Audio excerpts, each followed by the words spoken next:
大家好，欢迎来到听书学史。今天我要给大家介绍由精神科医生和田秀树先生所著的《60岁之后只做这些事》这本书。本书主要是消除对晚年孤独、健康和金钱的担忧，享受无需忍耐的人生。大多数人晚年生活的主要担忧是孤独、健康和金钱。如果想要避免这些担忧，其核心方法就是让自己尽情享受，不再压抑自我。这种生活方式将对未来30年的生活产生重大影响。让我们一起在轻松愉快的氛围中学习书中的内容。今天视频的内容包括以下2个部分：第一，60岁后必须了解的消除晚年金钱焦虑的真相；第二，无论如何，60岁以后一定要做的这件事。书名虽然是60岁后只做这些事，但实际上适合所有年龄段的人。无论您是否接近60岁，都能从中受益。首先是第一部分，60岁后必须了解的消除晚年金钱焦虑的真相。60岁是人生的一个重要转折点，大多数人在这个阶段退休，结束长达数十年的工作生活，开启老年生活的序幕。虽然许多人对60岁持有负面或担忧的看法，但作者却认为60岁以后可以是充满幸福的时期。用一句话概括书中的信息，就是60岁后，您可以尽情享受，不必再压抑自己。对于那些认为60岁象征着衰老和健康问题的人，作者提出了完全相反的看法。作者认为，从60岁开始，人们应该自由自在地生活，享受这段充实而快乐的人生。因为人类的思想和心态对生活的影响非常大。以积极的态度面对60岁的人，更有可能获得幸福感和满足感。尽管60岁确实可能带来某些危机，特别是对于男性来说，因工作关系的减少而产生孤独感，但如果能采取积极的态度，不被固有观念所限制，那么60岁后的人生可以充满自由和幸福。此外，作者指出，通过丰富的临床经验发现，导致衰老速度加快的关键在于人的心态。那些悲观、固守成规、压抑自我欲望的人，衰老的明显更快。因此，建议大家放下对60岁后的负面印象，转而拥抱自由和幸福。接下来将具体介绍60岁后应采取的生活方式，帮助大家尽情享受这段人生旅程。一旦超过75岁，支出自然会进一步减少。人类这种生物，随着年龄的增长，逐渐会失去激情和欲望。或许您曾想过在退休后环游世界，享受奢华的生活，但随着年纪渐长，体力和精力逐渐减退，您可能会觉得其实不去也没关系，已经有过几次旅行的经历也就足够了。实际上，大多数人都会有这种感受。此外，食欲也会下降，即使曾渴望大快朵颐，也可能因为胃口不佳而无法享受，而外出的机会也会逐渐减少。因此，随着年龄的增加，我们的开销无疑会减少。此外，每个人的储蓄和退休后的收入情况也各不相同，不应仅参考媒体提供的数字，而应根据自己的情况进行计算。不要随便担心老了会缺钱，而是要切实的面对现实。您需要明确自己在退休后将会有哪些收入来源，比如养老金和退休金的数额，提前做好财务规划，设定每月的支出上限，能有效减轻内心的不安。通过这些现实的量化措施，焦虑自然会大大减少。当你严格计算了财务状况后，可能会发现自己的储备确实不足以维持生活，这其实是一种重要的发现。若是如此，不妨考虑出售现有房产，或者寻找条件更好的工作以增加收入。人类总会对未知和不可见的事物感到恐惧，因此首先要从明确现实入手。接下来介绍的第2个关键点是，无需过度担心医疗费用和护理费用。许多人都会对将来的医疗和护理费用感到担忧，例如养老院的费用，但作者认为这些其实不必过于担心。例如，在日本，国家会大幅承担医药费用，75岁以上的老人仅需负担10%的费用，而高额医疗费用补贴制度也能让超出自付上限的部分返还，即便生病也无需担心。此外，若被判定生活困难，最糟糕的情况可以申请生活保障，这样医药费也可以全免。作者还指出，不必过度担心护理费用和养老院的入住费。例如，很多人会担心当自己需要护理时是否有足够的资金。然而，许多日本人并未充分理解护理保险制度，这其实是日本人一个害怕但不主动了解的坏习惯。尤其是即将迈入老年的人，应培养收集信息的习惯。这并不意味着要查明所有琐事，但像护理保险这样的关键问题，必须深入了解，以此减少不必要的焦虑。有时候，与其长时间陷入担忧中，不如索性去了解清楚。接下来第3个我想介绍的关键点是，趁自己头脑和身体都还灵活时，善用资金。在座的各位，是否有人只是攒钱却舍不得用，甚至害怕花钱呢？然而，金钱的价值只有在使用时才能真正体现出来，因此过分储蓄却不使用，实际上是一种浪费。作者建议人们在60岁之后改变对金钱的看法，相比持有金钱而言，花钱更能体现其价值。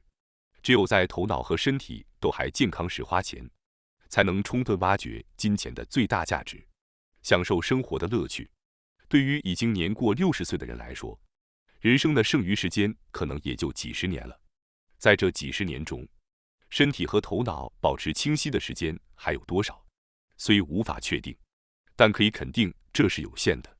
剩下的时间其实没有我们想象的那么长，尽管寿命可能还很长，但健康且精力充沛的时间却不多了。作者问我们，如果不去享受这段时光，那岂不是太可惜了？一旦健康受损，我们就很难再随心所欲地花钱了。当身体和头脑不能正常运作，甚至卧床不起或罹患痴呆时，活动的机会自然减少，花钱的机会也随之减少。因此，作者认为，在身体还灵活的时候去花钱，即使因此资产稍微减少也无妨。当然，不是要挥霍到身无分文，而是要聪明合理地使用金钱。毕竟大家要知道，真正比有钱更幸福的是拥有回忆。花钱的过程其实也是在创造回忆。作者提到，他经常听到临终的高龄患者发出这样的感慨：如果在去世前留下更多美好的回忆就好了，如果不吝惜花钱就好了。许多人在身体无法动弹的时候，躺在床上被强烈的后悔情绪所折磨，这是一种少为人知的现实。当我们还能做想做的事时，趁早去实现。这种回忆在我们失去行动能力后会成为内心的支柱。当时真的很开心啊的各种回忆，当我们病倒在床上，唯一支撑我们的正是这些回忆。那些带着幸福离去的患者，在临终前都津津乐道地回忆那些美好的往事。死亡前最宝贵的财产不是金钱，而是回忆。从60岁起，尽可能多地创造回忆，这是未来幸福生活的关键。因此，聪明的花钱来创造回忆吧。只是机械的攒钱，无法创造珍贵的回忆。为此，建议大家可以列出一份想做的事情清单。如果连自己想做什么都不清楚，那也很难聪明的花钱吧。不妨趁此机会挖掘内心深处那些曾经想做的事。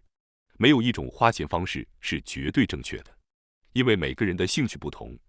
无论是想去的地方、想吃的美食、想见的人、想尝试的爱好或穿搭、想试的美容方法等等，都可以写下来。这样一来，便自然会找到让自己满意的花钱方式了。接下来在第2部分中，我将继续介绍无论如何60岁以后一定要做的这件事。首先想要介绍的，便是希望大家在60岁之后不要害怕患上认知症。在这个寿命延长的社会中，很多人会担心自己未来是否会患上认知症。然而，随着年龄的增长，我们的大脑不可避免地会逐渐退化，因此可以说，认知症是老化的一种现象。到70多岁时，大约10%的人会患上认知症，而这个比例会随着年龄的增加不断上升。到85岁以后，几乎每个人的大脑都会出现阿尔茨海默型认知症的变化。有趣的是，症状的出现和病情的进展速度存在显著的个体差异。有些人症状早早出现，而有些人几乎没有表现。造成这种差异的原因之一就是是否动脑。即使脑部变化程度相似，动脑的人症状的出现和发展通常会更迟缓。不过，所谓的动脑并不指简单的脑力训练，而是指对前额叶的刺激最为重要。而刺激前额叶的最佳方式是体验与昨天不同的今天，即尝试意料之外的事物，踏入陌生的领域，体验从未做过的事。通过获得新的刺激，前额叶会不断活跃。因此，书中建议大家先打破自己的常规，不要每天吃相同的食物，走相同的路，或去同样的店，而是尝试不同的选择，例如吃不一样的食物，走不同的路，甚至到从未去过的店，尝试不熟悉的菜品。这样不断接受新的体验，前额叶就会不断被激活。退休后，大家通常会有更多时间，建议多尝试自己未曾涉足的新领域。如果自己做饭，可以尝试做从未尝试过的菜式；若有空闲时间，可以挑战一些自己未曾尝试但他人认为有趣的新爱好。如果附近有未曾去过的公共浴场，不妨去体验一番。还可以参加一些自己之前没参加过的活动，与人交谈也能极大的刺激前额叶。良好的人际关系会带来积极的刺激，尤其是与从未打过交道的人交流，能带来新鲜感。例如，结识曾在完全不同领域工作的人，或与不同年龄层的人互动，这都能带来新的刺激。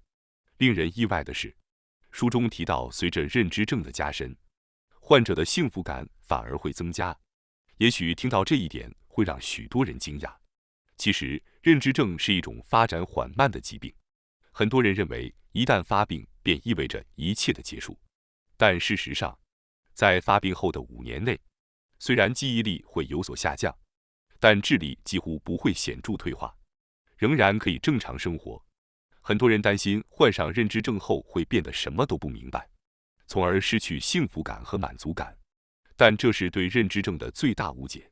其实，认知症患者随着病情发展，他们的内心会逐渐平静，幸福感也会增加，因为不好的记忆逐渐消失，他们往往能每天笑脸相迎，过得很开心。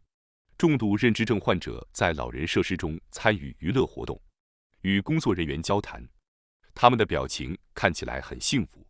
所以，大家不必对认知症有过多恐惧，应以积极的心态接纳这一不可避免的老化现象。当然，尽早锻炼大脑，刺激前额叶，尽可能预防认知症的发生也很重要。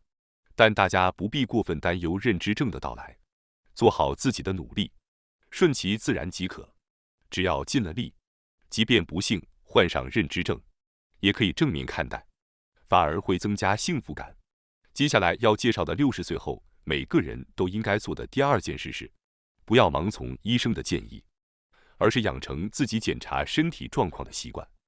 我们大多数人可能有人完全按照医生的建议行事，医生开出的药物也全部照吃不误。对于这样的人，建议今后要更加关注自身的健康状况，毕竟最了解自己身体状况的还是自己。虽然突然要自己监测身体状况可能有些难度，但随着时间推移，逐渐会习惯。因此，建议大家开始一点点倾听自己身体的声音，逐渐习惯之后，早上起床便能瞬间感知自己的状态，例如是否头脑清醒，身体是否沉重，是否有疼痛感，是否有食欲，睡眠如何，排便状况是否正常等。每天关注这些小细节即可。这是只有在退休后才能做到的一种自我检查方法。退休前，白天和晚上几乎都在不停地工作，疲惫成了理所当然的状态。很多人都在这种情况下度过了很长一段时间，在那种生活下，很难意识到自己的身体不适。然而退休后，当您开始关注身体状况时，可能会发现疲劳似乎难以消除，但这其实只是单纯的年龄增长所致，因此并不需要过度担心。随着年龄的增加，人体分解和排出疲劳物质乳酸的时间延长，导致恢复变得缓慢，这是理所当然的事情。最好的应对方法是保证充足的营养摄入，但如果疲劳感持续不散，就有可能是药物副作用引起的。作者指出，大家是否正在服用一些用于降低血压、血糖或胆固醇的药物？服用这些药物会带来身体乏力、头脑迟钝等副作用。只要继续服药，疲劳感就会一直存在。因此，应该重新审视一下这些药物是否对自己真的必要。接下来介绍的60岁后每个人都应该做的第3件事是，那就是减少压力，从而击退癌症。除了认知症之外，癌症也是许多人不想患上的疾病之一。毕竟，癌症是日本人首位的死亡原因。要如何预防癌症呢？结论是，并没有完全避免癌症的方法。虽然可以通过预防措施来降低风险，但不可能完全杜绝。不过，作者指出，我们也无需因此而过于悲观。85岁以上的人几乎都会在身体某个部位有癌细胞存在，但如果癌细胞较小且生长缓慢，可能终其一生都不会察觉到，因为没有疼痛或身体不适的症状。在这种情况下，无病无痛的去世不失为一种好归宿。当然，很多人还是希望尽量避免得癌症。为此，最有效的预防方法就是减少压力。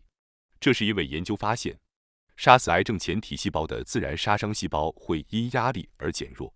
大多数人都背负着各种压力，因此建议大家写下自己所感受到的压力源。首先识别出压力的原因，然后慢慢逐步消除这些压力源，从而减少压力，这样可以有效预防癌症。当今社会，我们最感压力的来源可能是工作。退休后，这个最大的压力来源消失了。那么现在我们要清楚地把握自己究竟对什么感到压力。值得一提的是，现今很多人在退休后依然选择继续工作，可能是因为收入不安的缘故。但实际上，继续工作可以防止身体和头脑的退化，对健康非常有益。虽然很多人不愿意在退休后还继续工作，但从健康的角度来看，这是有益的。工作能够防止身心的衰退，同时通过为他人提供帮助，也能提升幸福感。不过，日本现今也有很多人并非出于幸福的原因而继续工作，或许他们并不是真的想工作，而是由于收入需要才继续工作。在这种情况下，如果收入需求较大，那么继续在原公司工作并忍受一定的压力是可以理解的。而如果收入需求不高，也可以选择不必受繁琐人际关系困扰的工作，为了金钱以外的意义，例如成就感、快乐或帮助他人而工作，会显著提升幸福感。退休后是解消人际关系压力的绝佳时机。对许多曾经的职场人士而言，交际圈往往被局限在工作关系中。随着退休，这些人际关系迅速消失，并非坏事。工作中，即使遇到不合的人，也不得不相处。但退休后可以选择只和志趣相投的人交往，将这种只与合得来的人交往作为退休后的交友原则，能大大减少压力。因此，退休后不再像工作时那样为收入而勉强自己与不喜欢的人相处。这种全新的人际关系，正是退休后才能享受的真正自由。退休后，我们可以尽情享受只与自己喜欢的人交往的日子。当然，完全没有压力也不太现实，毕竟人无法独自生活，多少还会有一些私人交际上的压力。虽然能够完全没有压力的与人交往，只和喜欢的人在一起是一种美好的状态，但大多数人即便在退休后，仍然要面对人际关系的压力。对于这些人来说，退休后并不需要像在职时那样强迫自己去建立人际关系。建议果断地切断那些您感到不合或不喜欢的人际关系。有人可能会担心，如果不断切断不合的人际关系，会不会变得孤独？但因害怕孤独而勉强维系人际关系，反而容易导致巨大压力。相反，选择和那些珍视您、尊重您的人一起，度过时间才是更为明智的做法。最后，我想通知大家一下，我们还有一个新频道——学识 Plus， 该频道将每天提供更为精简的视频内容，并增加有关论文等相关有益知识的解说。如果您感兴趣的话，请通过概要栏中的链接进行查看并订阅。感谢大家收看今天的节目。如果你喜欢我们分享的内容，记得点赞、订阅并开启小铃铛通知，第一时间获取我们的更新。在下次的节目中，我们将继续为大家分享更多有益的书籍。再次感谢大家的支持，我们下期再见。